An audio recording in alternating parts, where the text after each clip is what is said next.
그러고 나서 이제 교황은 고리대, 사실 고리대금이라 그러는데 지금 번역을 할 때 이제 고리대금이라고 번역하는데 그 이자예요, 이자. 단지 이자가 높으냐 낮으냐 이런 차이는 있겠죠. 이건 시대에 따라서 다 달라지는 건데 아무튼 이 이자는 죽음에 이르는 대죄다. 이렇게 에스라 성경에서 에스라서를 기초로 해서 이런 이제 칙령을 내렸겠죠. 그 다음에 13세기에 리옹에서 열린 공의회, 또 빈에서 열린 공회회 이런 데서 고리대금업자는 사회의 추방자다. 그러니까 이 사람들한테는 집을 세줘서는 안 돼. 그래서 사회에서 추방하라는 거예요. 만약에 이걸 어기면 그 세준 사람도 추방해야 된다. 이런 사람한테는 고해성사도 허락이 안 돼요. 고해성사라는 게 뭔지 알죠? 이건 캐톨릭에만 있는 건데 죄를 짓더라도 신부한테 그걸 고해를 하면 신부가 네 죄를 사하여 주노라 이렇게 선언을 해요. 마치 하나님처럼. 캐톨릭에서 신부라는 존재는 인간이 아닙니다. 인간과 하나님 사이의 중보자예요. 중간에 있어서 하나님 대신 인간의 죄를 용서해 줄 수 있는 권한을 가진 사람이라고 보는 거예요. 나중에 우리 종교개혁을 얘기할 때 부교와 신교의 차이, 이걸 알아야 우리가 종교개혁을 이해하는데 그때 가서 다시 얘기하겠습니다. 고해성사를 허락하지 않는다는 소리는 이 사람이 선당 갈 수 있는 길을 막아버리는 거예요. 엄청난 거죠. 심지어는 묘지에 매장할 수도 없고 유서도 법적 효력이 없어요. 그리고 이렇게 주장하면 이단이에요. 그러니까 엄청나게 이자 금지를 강하게 금지했죠. 여러분 생각해 보세요. 이자를 주고받고 못하면 자본시장이 발달할 수 없죠. 자본시장이 발달하지 못하면 자본주의적 발전은 어려운 거예요.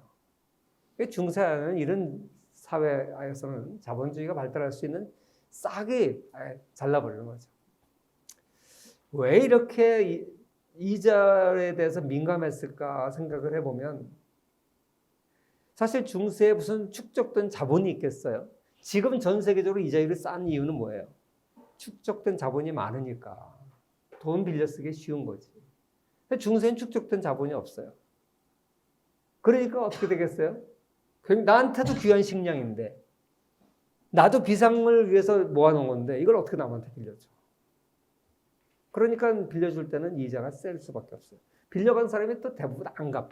못 갚는지 죽어버리니까. 그럼 어떻게 돼? 날리는 거잖아요. 그러니까 이자율이 되게 높았다고요. 지금으로 보면 살인적인 이자율이에요. 그리고 이자를 또 제대로 안 갚으면 노예가 돼. 그러니까 이거는 이자를 받는 사람에 대한 혐오감이 굉장히 클 수밖에 없죠. 그래서 실질적으로는 이런 사회 경제 상황과 이론이 맞아떨어지는 거죠. 그런데 평민들은 그렇다고 치고 귀족들도 심지어는 수도권조차도 돈을 급하게 빌려 써야 될 경우가 생겨요.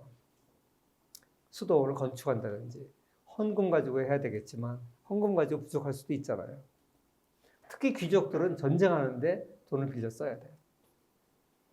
자, 그런데 교회에서는 못 쓰게 해. 그럼 어떻게 하면 해결책이 있을까? 그러니까 그거 가지고 현실과 그 이념 속에서 갈등을 할 때 좋은 아이디어가 생각났어요. 교황 니콜라스 5세는 야, 그러면 유대인들한테는 빌려도 좋다. 허가를 한 거예요. 유태인들은 돈이 많은 사람들이에요. 근데 유태인들은 빌려주면 유태인들은 지옥 갈 거 아니야. 근데 걔들은 지옥 가도 괜찮다는 거지. 왜? 어차피 쟤네들은 하나님의 아들 예수 그리스도를 십자가에 달려 죽인 나쁜 놈들이니까. 그러니까 이 사람들은 어떻게 생각했냐면 기독교 사람들, 유태인들은 지옥에 간다고 생각한 거예요. 그 지옥은 영원히 꺼지지 않는 유황불이 끓고 있다고 생각한 거예요. 근데 유황불이 타려면 그 땔감이 있어야 될 거 아니야. 그래서 아마 유태인들을 땔감으로 쓸 거다. 그 유태인들을 지옥의 땔감이라고 불렀어요. 어차피 쟤네들 죽으면 지옥에 가서 지옥의 땔감이 될 애들이니까 쟤네들은 지옥 가도 돼. 그러니까 쟤네들한테 돈 빌리는 건 죄가 안 돼. 무슨 말인지 알겠죠? 이렇게 가지고 유태인에게는 고리대금을 허용했어요. 근데 한번 생각해 보세요. 아니 유태인들도 모세 오경은 자기네들 경전을 인정한다면서요. 근데 모세 오경에 구약 성경에 모세 오경뿐만 아니라 구약 성경 다 유태인들이 인정해요. 자기네들이 율법으로. 근데 거기 보면 이자 금지가 명시돼 있잖아. 근데 유태인들은 또 그럼 왜 돈을 빌려줘? 자기 지옥 갈 건데. 왜? 그죠? 논리적으로 이해가 안 가죠. 그 이유는 여기 있어요. 신명기, 모세 오경 중에 5번째 책인 신명기에 보면 이렇게 나와요. 내가 형제에게 구워주도록 받지 말아야 돼. 그런데 타국인에게 구워주면 이자를 받아도 되거니와. 타국인한테 구워줬을 때 받아도 돼요. 그러니까 유태인은 자기 동족인 유태인끼리는 이자를 받으면 안 돼. 왜? 형제니까. 그런데 너한테 빌려줬을 때는 받아도 된다. 이렇게 돼 있어. 그러니까 유태인들이 볼 때는 기독교인은 이방인들이에요. 그죠? 그러니까 이자를 받아도 돼. 근데 기독교인 세계에서는 같은 기독교인들은 다 하나님의 자녀니까 다 형제야. 그러니까 받으면 안 돼. 무슨 말인지 알겠죠? 그래서 기독교 세계, 범세계적인 종교인 기독교 세계에서는 이자를 못 받게 했지만 유태인들은 다른 사람들한테는 이자를 받아도 되니까 기독교인들한테 이자 받고 돈을 빌려줄 수 있었던 거예요.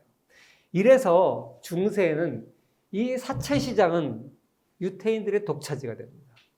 그러니까 오늘날 왜 유태인들이 부자냐? 이때부터 1000년 전부터 유태인들은 돈놀이를 했어요. 마음 놓고. 근데 기독교인들은 못해. 돈 빌릴 일이 있으면 전부 유태인한테 빌려. 그러니까 유태인이 부자가 될 수밖에 더 있어요?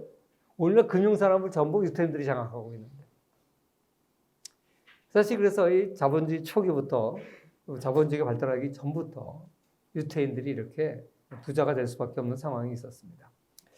자, 그래서 이자 금지를 이 단테가 신곡에서 적나라하게 묘사를 했어요. 여러분 알다시피 단테의 신곡 그러면 30편으로 구성되어 있습니다. 그래서 앞에 10편은 천국편, 천국을 묘사를 해놨어요. 참 아름답게 묘사를 했어요. 그 다음 중간에 10편은 연옥편, 그 다음 10편은 지옥편이에요. 이렇게 단테는 30편을 가지고 천국과 연옥과 지옥을 묘사를 해놨는데 이 단테 신곡에 나오는 내용을 가지고 벽화들을 그려놓은 거예요. 피레네에 있는 대성당, 두오모 성당. 이 두오모 성당이라는 것은요, 유럽에 가면 많아요. 뭘 두오모 성당이라고 그러냐면 추기경이 직접 미사를 드리는 성당을 두오모 성당이라고 그래요. 그래서 두오모 성당에 도시마다 다 있는데 특히 피렌체에 있는 두오모 성당에 여기 벽화에 도미니코 데 미켈리노라고 하는 화가가 그린 장면들이 있어요. 단테의 신곡에 나오는 장면들을 그림으로 이제 묘사를 해놓은 거죠. 거기 보면 이제 이런 그림인데 여기 이제 신곡을 들고 있는 단테의 모습이에요. 근데 여기 보면 확대한 거예요, 내가. 요게 이제 신곡이고 요게 단테인데 여기에 제7지옥, 제3원의 모습이 나와 있는데 이게 뭐냐면 고리대금 업자들은 요런 지옥에 간다라고 돼 있어요. 단테가 신곡에다 쓴 거예요. 근데 여기 보면 이제 이 지옥의 나한들이 막 창으로 막 찌르고 막 이러고 있는데 이 지옥의 모습인데 제7지옥 3원의 모습에 보면 뭐라고 어떻게 돼 있냐면 여기 좀 잘렸지만 밑에 목걸이를 하고 있죠. 목걸이, 돈지갑이야, 돈지갑.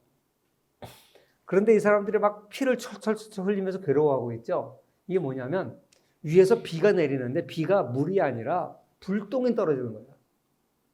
그러니까 불똥이 떨어져서 이런 데 막 떨어지니까 타가지고 피가 철철철 흐르는 거예요.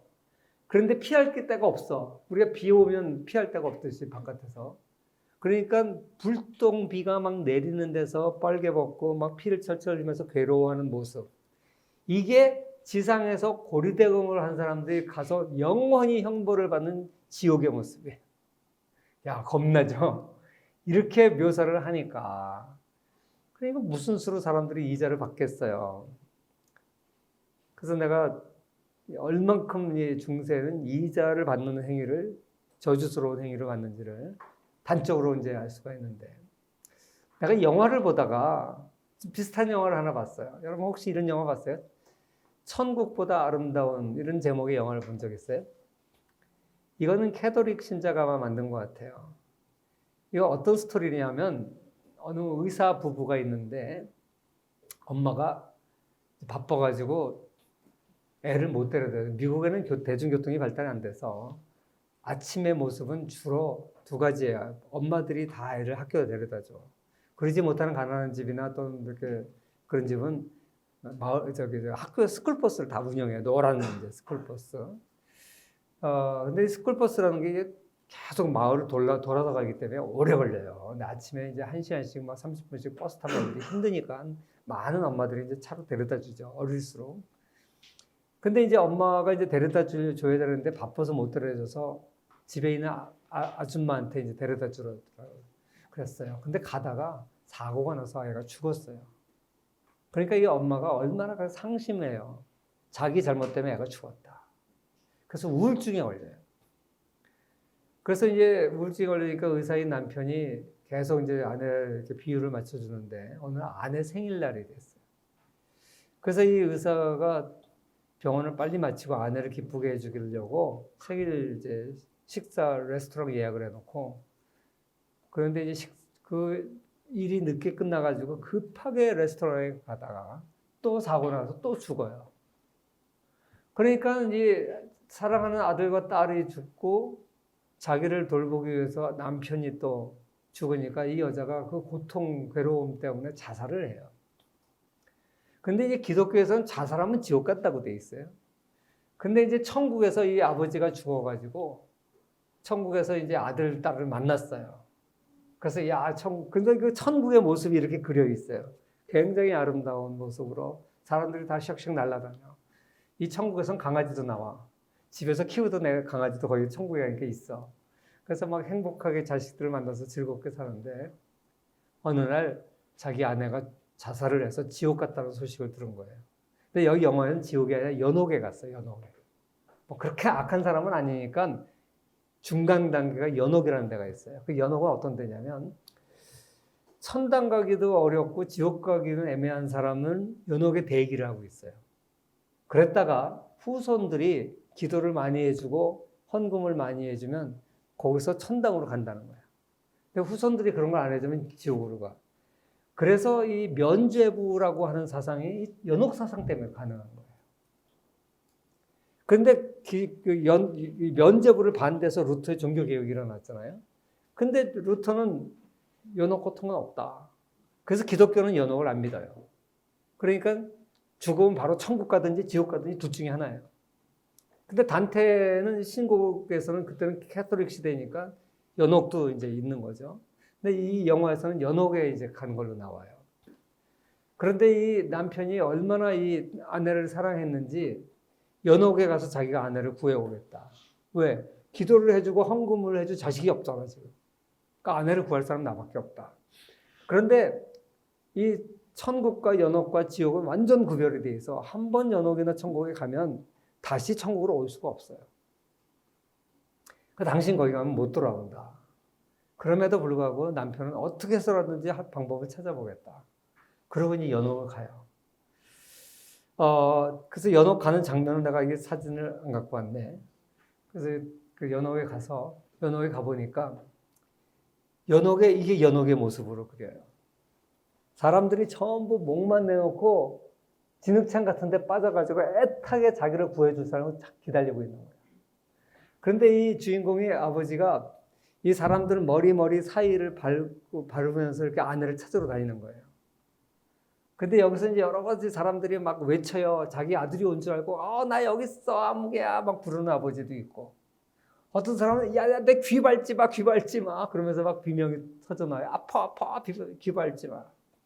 근데 한 곳에서 어떤 얘기가 나오냐면, 나는 이자를 30% 이상 안 받았단 말이야. 이런 말이 튀어나와요. 이게 무슨 얘기냐면, 처음엔 이자를 금지하다가, 나중에 이자가 하려고 보편화되니까, 너무나 많은 사람들이 어기니까, 교회에서 양보를 해서 어느 일정 이자율 이상을 받으면 지옥 가고 그 이하는 괜찮다 이렇게 허락을 해줘요. 근데 이 영화는 이제 그걸 배경으로 하는 거예요. 나는 30%가 넘는 고리대는 안 받았다. 난 정당한 이자를 받았다. 이 주장을. 근데 왜 다 연옥에 보냈냐? 그 절규를 하는 거예요. 이게 영화 중에 나와요. 보통 사람들은 그냥 쓱 그런가 보다 하고 지나갔을 텐데 내가 이걸 보면서 저 시대 이자 금지에 대한 예화가 될 것 같아서 여러분들한테 소개를 합니다. 이게 이 많은 중세 사람들의 또 중세 후기에도 이런 생각들을 했던 것이죠. 그래서 중세에는 유언장들이 많이 남아 있어요. 사람들이 죽으면서 유언을 남기는데 강드풀르 그랑이라는 상인은 임종 직전에 그 자기 자식들한테 내가 평생에 누구누구한테 이자를 이만큼 받았다. 고백을 해요. 원금까지 갚아주라.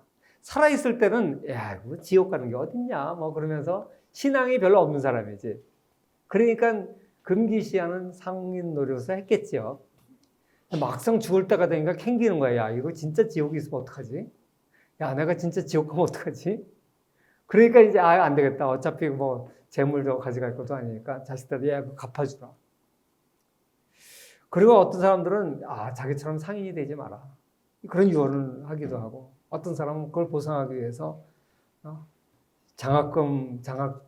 기금을 이제 제공하기도 하고 그러면서 하는 얘기가 이 정도 금액이면 내가 평생 동안 사람들을 속여서 번 돈과 맞먹는다. 이게 내 양심의 소리다. 그러면서 기증도 하고. 사실 이렇게 가지고 그 수도원을 짓는 사람도 있고 뭐 캐서릭 성전을 짓는 사람도 있고 그런 다양한 기부자들이 나타났다는 거예요. 아무튼 이게 이 시대의 시대상이었습니다. 중세 사람들이 경제 활동에 대해서 어떤 인식을 했는지, 특히 상행위에 대해서 어떤 인식을 했는지, 그리고 이자에 대해서 어떤 인식을 했는지, 이것이 중세가 경제적으로 발전하기 어려웠던 경제적인 이유가 된다. 이런 얘기를 하면서 중세 초기의 모습에 대해서 얘기를 했습니다.